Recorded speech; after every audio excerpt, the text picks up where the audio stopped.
In 1547, the English crown shut down 2,374 institutions in a single stroke, and not one of them served a living customer.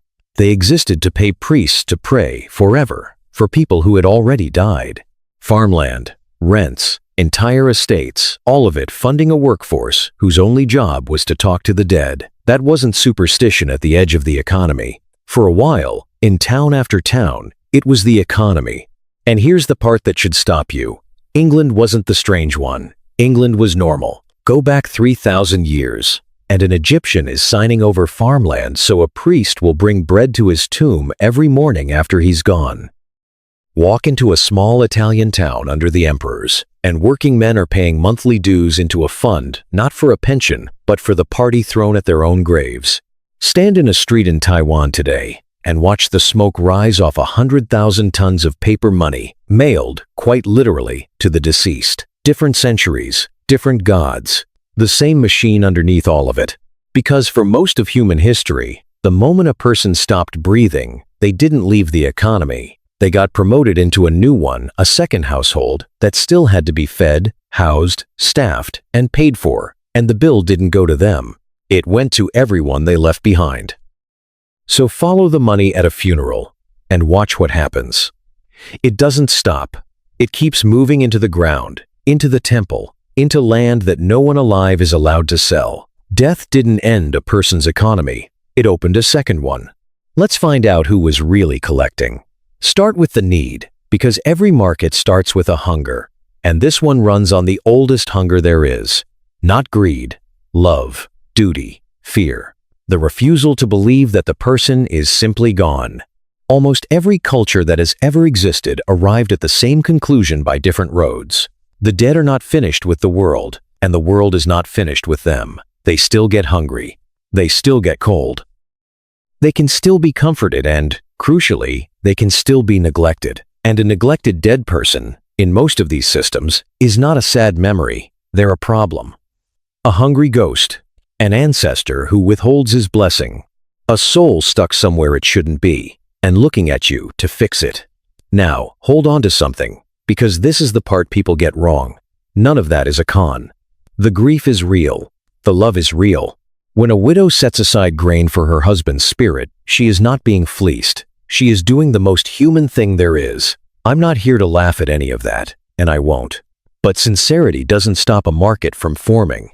It's what makes the market reliable. Because the second a culture agrees that the dead have needs, it has created something remarkable. A customer who will never stop being hungry, never change their mind, never comparison shop, and never die again. Demand that literally cannot end. And wherever there is demand that cannot end, someone will build the supply. That's the whole story. 3,000 years of it. So here's where this goes. Some of that money bought genuine comfort for grieving families and was worth every coin. Some of it quietly drained households for generations who barely noticed it leaving, and some of it locked away wealth so completely that the living are still fighting to get it back today. By the end of this, you'll be able to tell which is which, and you'll never look at an offering the same way again. So what, exactly, is being sold here? Because peace for the dead is not a product. You can't put it in a box. The genius of the death economy, and I mean genius in the engineering sense, is that it turned something completely invisible into a whole catalog of things you can buy, price, and repeat. The first version is the simplest. You send the goods with them. This is the grave goods model, and every culture ran some version of it. You bury the person with the tools, the food, the coins, the servants real or modeled everything they'll need on the other side. And at the top end, the numbers stop making any sense at all. Picture the burial of a teenage king. You take 110 kilograms of solid gold, an inner coffin cast from the stuff you add a golden mask, and around 5,000 crafted objects, and then you do the one thing no rational economy should ever do. You seal it in the dark, on purpose, where no living hand will ever spend a gram of it. That's Tutankhamun. And he was a minor pharaoh. Think about what that means. The wealthiest funerals in Egypt weren't spending fortunes on the dead, they were removing fortunes from the world of the living and burying them permanently as a statement of faith. To us that looks insane.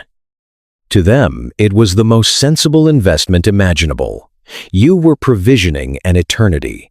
But grave goods have a flaw as a business. It's a one-time sale. You bury the gold once, and the transaction's over. The real money, the recurring money, the model that outlasted every empire that tried it, wasn't the stuff you buried. It was the service you subscribed to. Because the dead didn't just need things once. They needed feeding, tending, and remembering day after day, year after year, forever. And forever is the most beautiful word a merchant ever heard. Let's follow that money, one layer at a time. And watch how the same idea pay now forever gets rebuilt from scratch on 3 different continents by people who'd never heard of each other. Layer 1, Egypt. A wealthy Egyptian faced a problem. He was going to die, and his spirit, his Ka, would need food every single day, laid at the tomb, for all of eternity. But he'd be dead. Who brings the bread? So he did what any careful man of means would do. He hired staff. He set aside land, or a share of an estate's income, and he attached it permanently to his tomb, an endowment, in everything but name. And that income paid a specialist, the Ka priest, the servant of the spirit, whose entire job was to show up day after day and feed a dead man. And here is the small, perfect gear at the center of the whole machine. The food offered to the spirit didn't vanish. Once the Ka had taken what the Ka takes, the essence, the invisible part, the actual bread and beer and meat, reverted to the priest as his wages. Sit with the elegance of that for a second. The dead man's estate feeds the priest. The priest feeds the dead man. The dead man eats and hands the meal back to the priest. Round and round, the same loaf, paid for by land that a living family no longer controlled. A perpetual motion machine, running on grief and real estate. Now cross the Mediterranean and roll forward 1,000-odd years and watch working-class Rome build the exact same engine from the bottom up. Most Romans couldn't endow an estate. A poor man's nightmare wasn't just dying. It was dying and being thrown in a pit, unburied, unmourned, unremembered. So they pooled their money. They formed burial clubs. And because Rome wrote things in stone, we have the actual rulebook of one of them. A club near the town of Lanuvium, carved in the year 136. To join, you paid 100 sesterces and, wonderfully, brought a good amphora of wine. Then a small monthly due, a little over a sesterce, month after month. And when you died, the fund paid out 300 sesterces for your send-off, of which 50 were handed out, in cash, right there at the pyre, to the mourners who showed up. Read that ledger closely, and you realize what these men were actually buying. Not just a grave, they were pre-purchasing their own remembrance, because the club didn't stop when you were in the ground. On the festival days of the dead, the Parentalia, the Rosalia, the Rose Festival, the living members were obligated to come back and bring offerings and say your name. That obligation was funded, permanently, by the interest on the club's treasury. They had turned "someone will remember me" from a hope into a line item, paid monthly. And now the version that got so big, it swallowed the economy of an entire country. Medieval Europe took this ancient instinct and gave it a terrifyingly specific engine: purgatory. The teaching was that most souls didn't go straight to heaven. They went to a middle place, to be purified, and that process could be shortened by prayer, specifically by the Mass, said on behalf of the dead. Now, is this doctrine a scam? No. Millions of people believed it completely and sincerely, and their grief was as real as yours or mine. Keep that. But look at what that sincere belief created as a piece of financial architecture, because it's staggering. If a Mass shortens your dead mother's suffering, then 2 Masses are better. And a Mass every day is better still. And a Mass said every day forever is the best gift a loving child could possibly give. So the wealthy did exactly that. They founded chantries, endowments, land, rents, buildings, set aside for one purpose: to pay a priest to say Mass for their soul, in perpetuity. You didn't buy a prayer. You bought a salary. Forever. For a man whose only client was a corpse. And they multiplied. By the time the English crown finally moved to shut them down, it dissolved 2,374 of them in a stroke, plus dozens of colleges and almshouses tangled up in the same system, And historians will tell you, honestly, that even that number is almost certainly an undercount. Every one of those was land and income, pulled out of the ordinary economy and dedicated to the dead. 3 cultures, 3,000 years, 1 machine. Pay now, and the dead will be served forever. Here's where I have to be honest with you, because if we stop at people spent money on funerals, we've missed the entire point. And this is the part the gentle version leaves out. Go back and look at where all that money actually went. Not where it was aimed, where it landed. It did not stay with the dead. The dead don't spend. The gold in Tutankhamun's tomb bought him nothing. It just sat there, until robbers or archaeologists came for it. The bread on the Egyptian altar fed a living priest. The chantry endowment didn't comfort the soul in purgatory. No ledger on earth can confirm a single day was ever shaved off anyone's sentence. What it did, with total certainty, was transfer land, permanently, to an institution and its clergy. That's the flip. The customer is dead. But the margin is very much alive, and it's collected by everyone standing between the grieving and their god, the priest, the temple, the club treasurer, the paper merchant. The institution that holds the endowment and, century after century, quietly keeps the rent. And the cost of that margin didn't fall on the dead either. It fell on the living they left behind.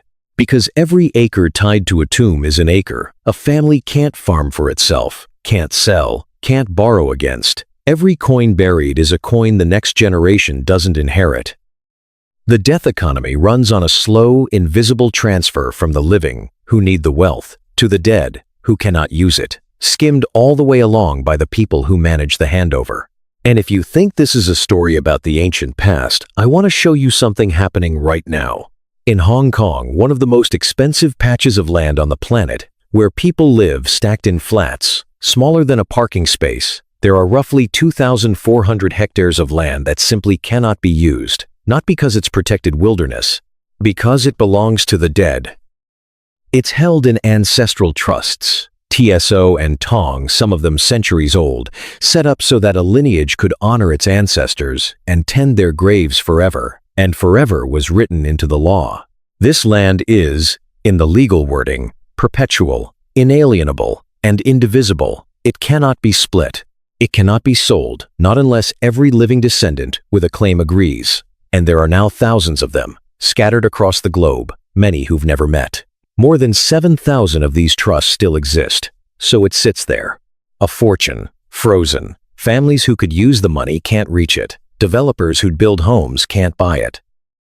All because, generations ago, someone decided the ancestors needed an income that would never, ever stop. That Egyptian endowment, the land locked to a tomb to feed a spirit forever, is not a dead idea from a dead civilization. It's a live legal fact. In a glass and steel city, in the 21st century, the machine never switched off. We just stopped noticing it running. So if this system is so powerful, self-funding, eternal, backed by the deepest feelings a person has, what stops it? What could possibly switch off a machine designed, on purpose, to run forever? 2 things. And they're the same 2 things every time. The first is a change in belief. The whole engine is bolted to a single idea that the dead have needs the living must fund. Loosen that idea, and the whole structure comes down at once. That's precisely what happened to the chantries.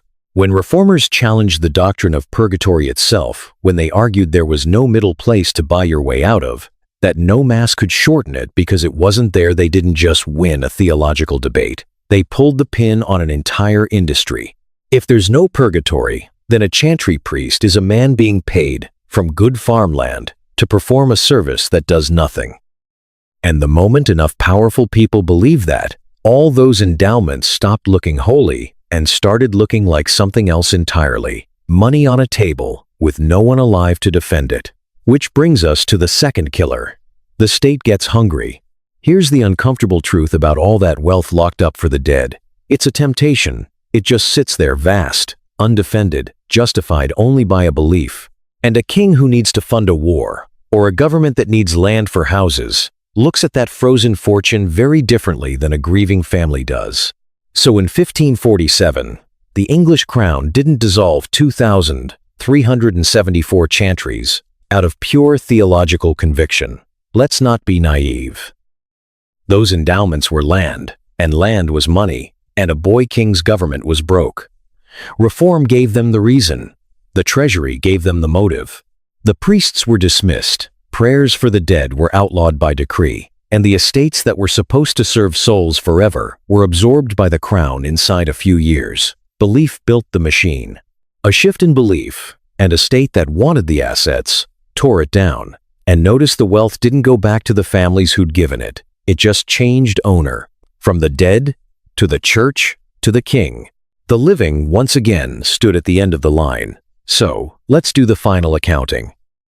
In the economy of the dead, who actually comes out ahead, and who pays? The winners are almost always the institutions. Not any single greedy person. That's the wrong picture. It's the structure, the temple, that holds the land. The clergy who draw the offerings as wages. The lineage trust that keeps the rent for 400 years. The paper industry that, even today, turns out spirit money by the ton. A single village in Hebei is said to supply something close to 90% of the world's joss paper, and temples in Taiwan alone once drew on the order of $400 million a year from the burning of it. The dead are still, right now, one of the most dependable customers on earth. And who gets crushed? Look for the person with the least, holding the most sincere belief. It's the poor Roman who paid his monthly sesterces for years so he wouldn't be thrown in a pauper's pit. Genuine security, yes, but skimmed by the club at every festival. It's the medieval family that gave land it could barely spare, certain they were buying their mother a shorter stay in the fire, and then watched a king seize that land 2 generations later, leaving them nothing, not even the prayers. It's the Hong Kong descendant today who is, on paper, part owner of a multi-million-dollar plot and cannot touch a cent of it because an ancestor's wish was written into law as forever. These weren't fools. That's what I need you to hear. They were doing right by the people they loved, inside a system that made doing right expensive, and then quietly kept the change. The tragedy of the death economy isn't that people were stupid. It's that they were faithful. And faith, it turns out, is the most reliable revenue stream ever discovered. So where does that leave us? With 2 things that are both completely true, and we have to hold them at the same time. The first, the love is real. The grief is real. The need to believe that the people we lose are still cared for, still fed, still remembered, that is one of the most human things there is, and no ledger I show you makes it foolish. When you burn the paper, or lay the flowers, or say the name, you are not being conned. You are grieving. And that is sacred. The second, sitting right beside it, around that sacred feeling, a machine was built. Every time, a machine that turned the deepest love into the most dependable market and quietly moved wealth from the living, who needed it, to the dead, who could not use it, and took its cut all the way down. Both true, at once. That's the whole story. So the next time you see an offering, a coin, a candle, a plot of land that can never be sold, don't laugh at it, and don't fall for it either. Just follow the money 1 step past the grave. Ask who's holding it when the smoke clears. Because death didn't end the economy. It opened a second one, and that second one has been open for business for 3,000 years, and it has never once closed.